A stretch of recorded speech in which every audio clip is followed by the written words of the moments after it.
Welcome to the Market Roundup, Maverick traders. This is Rob Reinhold. It is October 3rd. Let's get into the day. In this session, we're going to talk about what happened during the day. We're going to take a look at the commodity markets. We saw a big jump in the price of oil today. Then we're going to go through all of the sectors, and we're going to find some good trades. I've got 2 longs and 1 short setup for you here. Disclaimer. This video was created for professional stock and option traders. Maverick Trading is a proprietary trading firm that employs professional traders around the world. Our traders trade firm capital and keep 70 to 80% of profits they generate. All trades and analysis in this video are for professional traders only. If you are interested in becoming a professional trader for Maverick, click the Apply button in the video description. Let's break down what happened today. All right, if we take a look at the final numbers here, that's where I want to start. Today was just like the last 2 days where the market was heavy, where it was heavy all day long. There was some selling and there was some pretty sharp sell-offs, and then there's some recoveries. But then at the end of the day, we got a little push into the end of the day. If the market closed about an hour earlier, these numbers would have been much, much worse. But in the end, the S&P was down just slightly, 0.17%. The Q is about flat. The Russell down 0.2%. But take a look at this, oil. And this brings us to the big news here, that oil jumped on reports that Israel was preparing to attack Iranian oil facilities. That news came out right after the market opened, and it sent the market down and it sent the oil market higher. Now, the U.S. is trying to talk them out of it, of course, to not escalate, but we do have to understand that this could happen tonight, this could happen tomorrow, this could happen over the weekend, this could happen at any time.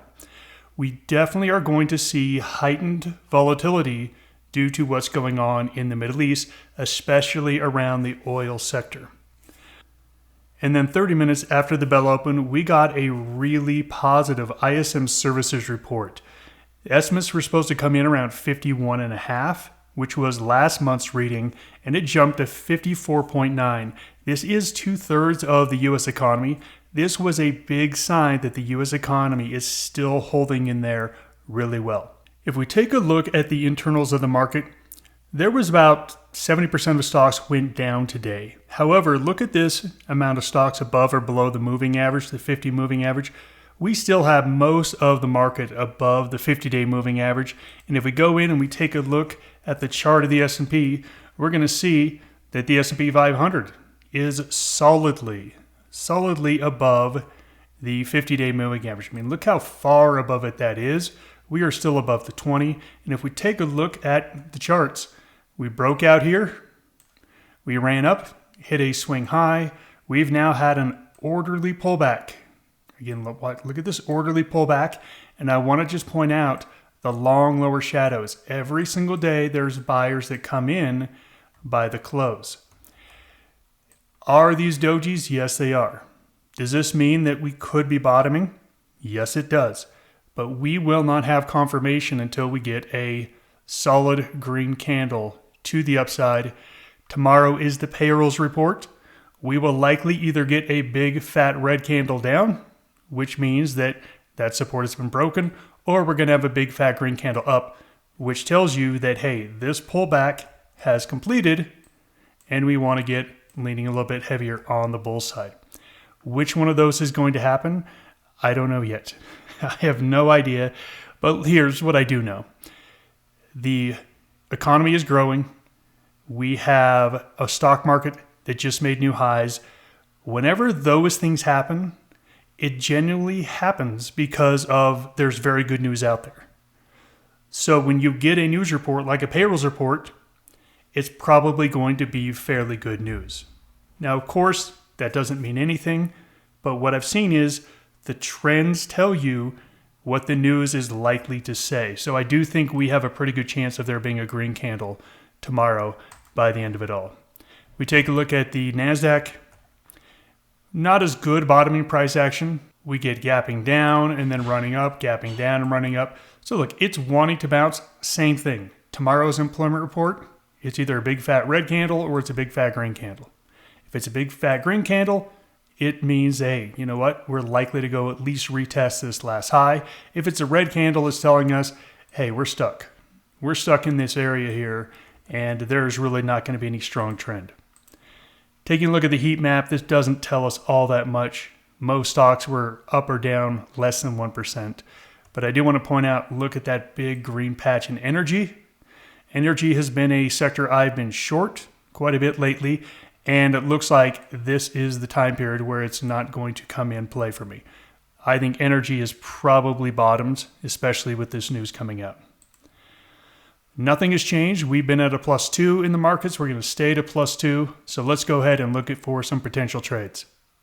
I was able to find a lot of good setups, and really what I looked for, I did not really include anything that had been pulling back like the rest of the market. So I'm looking for things that are outperforming the market as it is. So that's what I'm looking for in these picks here. And the first one up is APP. It's called App Loving Corporation. I remember this used to be called Digital Turbine until they changed their name. But look at this beautiful, beautiful chart. We had a base, we had a breakout, we had a big run, and then now you can see we've been having a base, but this is what I love. I love upward tilting bases. These are the strongest. Look, over the past 4 days, the market has pulled back. This thing will not pull back. We closed at a high today. Look, 140 is my short-term target. 135, 140 bull call spread all day long on this one. Again, it's got weekly options, lots of plays. Next one is Kava. Kava had a huge run. This is a restaurant company, fairly new IPO. And you can see we've been basing, but not just basing. We've been really ascending, triangling it. So the lows are getting higher. We just had this little pullback, and you can see we've already had the buy here. We've already had the signal. To me, this one looks great. I'm going to go up to 135. I think you've got to give yourself 2 or 3 weeks at least on that. If you want to go to 130, knock yourself out. It is perfectly fine. But this one looks really strong here to the upside as well.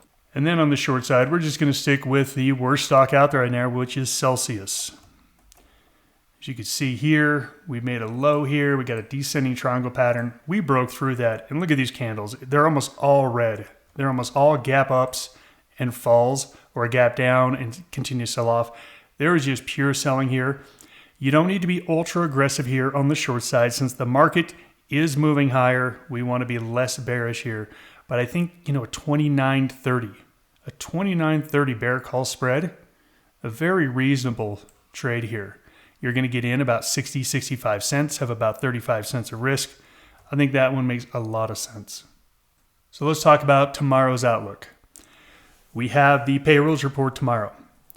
The estimates are 147,000 jobs. We got the ADP report yesterday, and the ADP report was stronger than expected. So people are looking at this, expecting these to be fairly good numbers. If it's too hot, I actually don't think it can be too hot. I mean, let's say it comes out at 220. I think the market is not worried that the Fed is going to all of a sudden stop cutting rates. I just don't see the issue here. I think this thing can be over 200K and the market will still love it. If it's below 120, below 100, then the market probably is now worried about economic growth. But we've had nothing in the past that signals that it's going to be that weak. I really do think we're setting up for a green candle tomorrow, but until it happens, I will not be adding on any bullishness. I'm going to wait for that confirmation and either enter them Friday afternoon or early on Monday morning. That's the market roundup. Goodbye, everybody.